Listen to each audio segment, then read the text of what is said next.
All right, guys.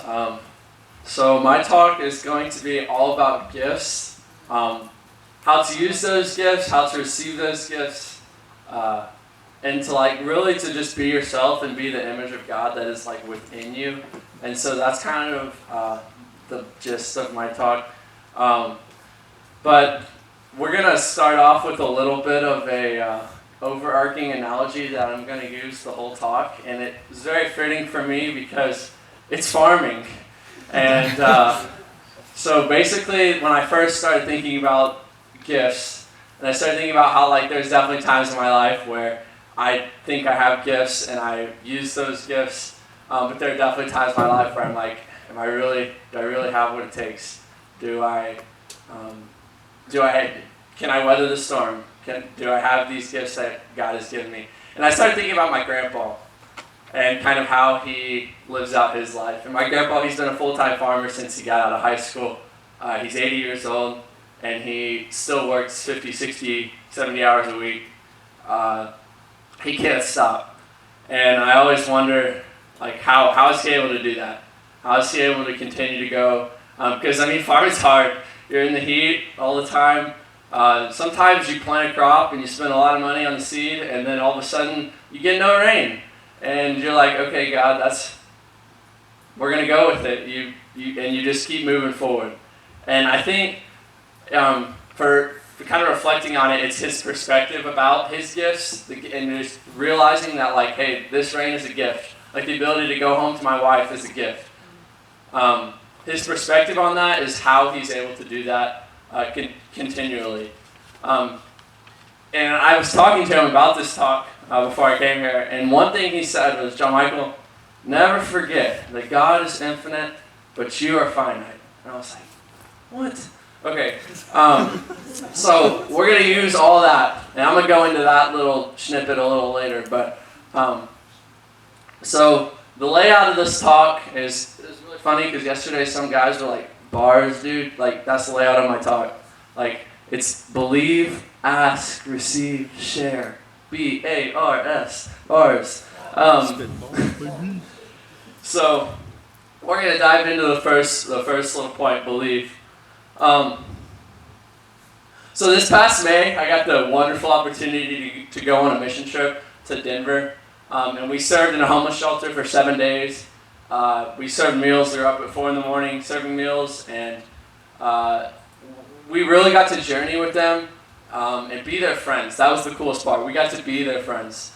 And it was so amazing to meet them where they were at, to affirm them where they were at, because a lot of the people in that situation had so many gifts. I listened to one lady for 2 hours, and she literally just read me all her poems that she had written. And she didn't have them written down, but she had them memorized by heart. And they were super powerful and just super creative. That's a gift. But where this falls into belief is because for the majority of the people there in that situation, they did not believe. Some of them did not believe that God actually had gifts to share with them. Some of them believed that God existed, but that his gifts weren't for them. If you put it in farming context, that would be like the farmer sitting back and saying, no, rain doesn't exist. Or, I have a farm, and it needs rain, but my land is not made for rain. So I can't receive that rain. And this unbelief really, it hindered them. It really hindered them. It did not allow them to build friendships that they wanted to. It made them fearful of the future, fearful of the present, and fearful of their past. And us being there, being able to be their friends, to affirm them, was really powerful. And I'm going to share a poem that one of our friends, Ed, wrote. And so Will, Xavier, and Diego all went on this mission trip with me. So I'm going to read Ed's poem to y'all. And Ed was one that did not talk whenever we first started talking to him. But as the week went on, he just became our friends. And he wrote this, and it's a poem called My Newfound Friends. And just listen to the gifts that were bestowed to him in this. In a flash of light, the word of truth was spoken, erasing the void and the dark of night, as the power of love was created and awoken. This was long ago, before time evolved, out of silence, but he, the dreamer of all souls, could enjoy, mold, and enhance. Here we are, a speck of sunlight, in the twinkling of an eye we are gone. There is an eternity after the twilight, as we transcend the earthly bond, so far beyond. We have a destiny of choice between two roads. Once selected, we roam. If we follow the Master's voice, he is left to prepare a place to take us home. So love and follow his way and forgive. He's already paid the cost. I know that I'll see you someday in that joyous place he paid for us on the cross. Please excuse these hasty lines, but it's only the beginning, not the end. May love and peace always be in your mind, and may God forever bless you, my newfound friends.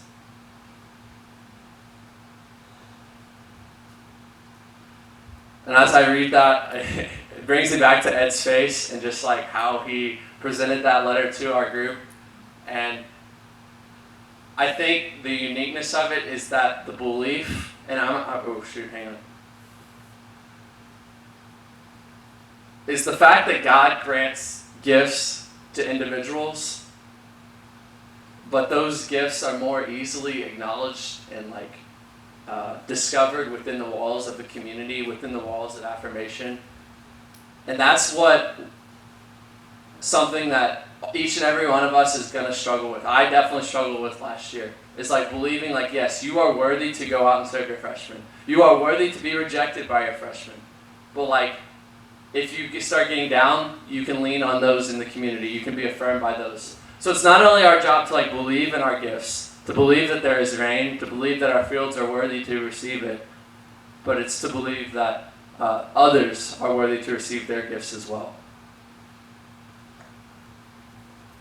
So the next part of the bars is ask, okay?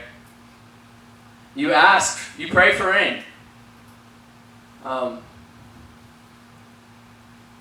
If you think about it, these people in the Samaritan house, the homeless shelter, they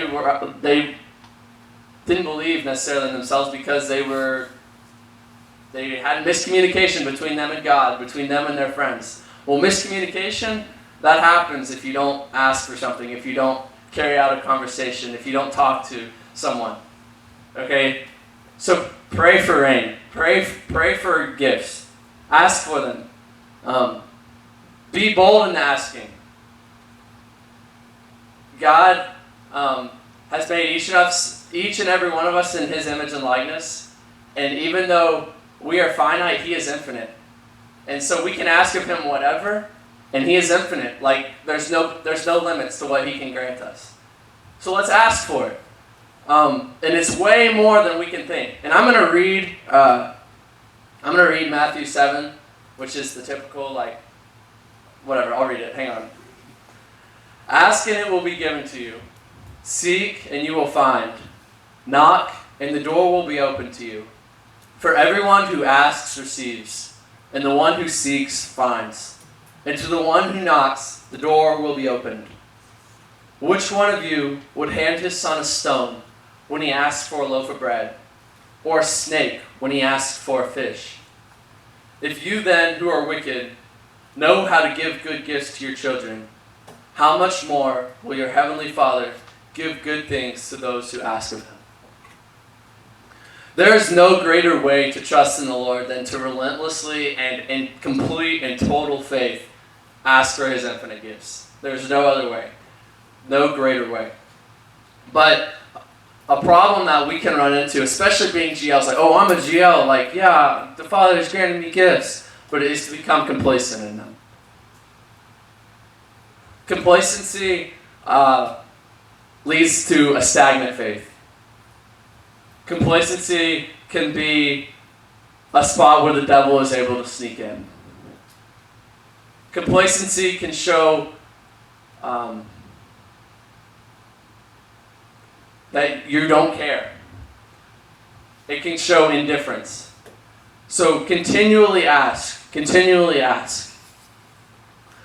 for gifts like, Lindsay said this the other day, childlike boldness, for simplicity, for the ability to just sit in the chapel and listen, or to pray the rosary and to reflect, for depth in friendships, for pursuit of your freshmen. Ask. And some of you may be saying, well, John Michael, this happened last year. I asked, and nothing seemed to happen. Well, we're going to move on to the next bar, receive. Okay, and I'm going to talk about a little hypothetical here. Okay, and this is another grandpa story. He doesn't say this always, but he said it before. He says there were two farmers who both desperately needed rain. And they both prayed for rain. They both asked for it. But only one farmer went out and prepared his fields to receive it. Which farmer do you think received the rain? Okay? It is often hard to receive the Father's gifts because we feel broken or unworthy to receive them. We may feel like, hey, we don't have the equipment to go out and prepare our fields, so we're just going to pray and hope that we will get rain, but that we don't have to prepare our fields for it because we are not able.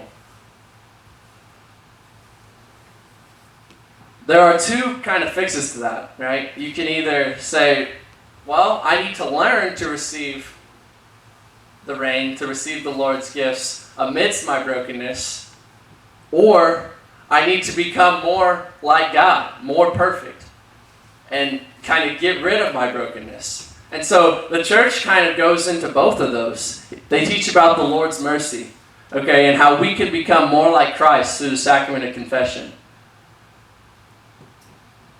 But then they also talk about, like, the Good Samaritan. And we're going to read that passage right now. A man fell victim to robbers as he went down from Jerusalem to Jericho. They stripped and beat him and went off, leaving him half dead. A priest happened to be going down the road, but when he saw him, he passed by on the opposite side. Likewise, a Levite came to the place, and when he saw him, he passed by on the opposite side. But a Samaritan traveler who came upon him was moved with compassion at the sight. He approached the victim, poured oil and wine over his wounds, and bandaged them. Then he lifted him up on his own animal, took him to an inn, and cared for him. The next day he took out 2 silver coins and gave them to the innkeeper with the instruction, "Take care of him. If you spend more than what I have given you, I shall repay you on the way back." Which of these 3, in your opinion, was neighbor to the robbers? He answered, "The one who treated him with mercy." So it's very common to look at this and say, like, oh, you're supposed to be like Christ, be the Good Samaritan. But I want to flip-flop it and say, receive Christ as the broken man that was fallen on the road. I definitely guilty of this, like being broken and being like, oh, I got it, Jesus, get away from me, kick him away. I'll do it on my own. But part of receiving is the fact that sometimes we can't get back up on our own, and we have to receive amidst our brokenness. And it's really cool because the Father's gifts are infinite, like to receive in our brokenness, if we choose to receive that, it fills us completely up and more.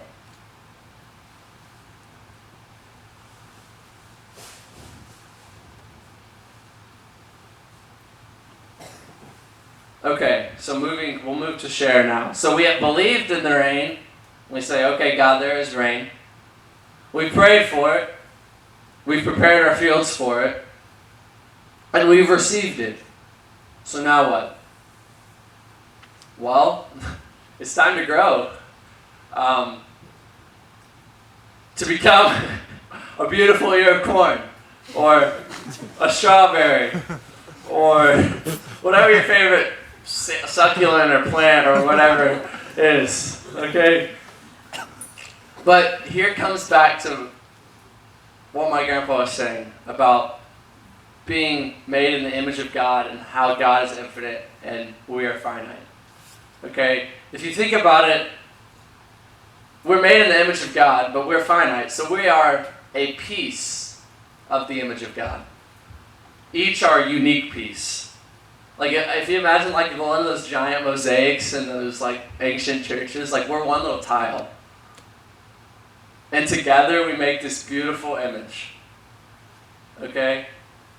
And it is each of our jobs to be that tile, to be ourselves. And this year, as we serve as GLs and Exec in John 15, like the greatest weapon of evangelization that you have is to be yourself. It's to ask the Father to fill you up in the ways that He is going to fill you up, and being relentless in that pursuit, but to be yourself. Not to compare yourself to, oh, well, my John 15 parents did this, so I'm going to do this. Or those people over there look like they're doing that. That was one trap I fell into. My John 15 parents were completely different people than who I am. Completely. In my exec interview, Kevin always makes fun of me because I said, James, which is my John 15 dad, is the most un-Lindsay person I know. And Lindsay is where I'm from, so like it's just like, and me trying to mold my family after that was not what the Lord was calling me to do. Okay? Being yourself and the gifts that God is going to grant to you is what this ministry is all about. But what I'd like to compare now is, let's think about that seed that you plant. Let's say it's corn. I like corn. So let's say you plant that seed of corn in the ground, okay? And it receives rain and it's going to bear fruit. Well, first off, that seed has to break open. Okay? It has to endure a little bit of pain to just begin to grow. And then it goes and it grows and it's like, okay, dude, I'm doing great. And then it's like, oh shoot, I got to break through the ground. And it goes through a little bit more pain, a little bit more hard times. And then it gets above ground and it receives more rain and it's doing great and it's on the straight and narrow, literally like growing straight and narrow. And it gets to harvest time.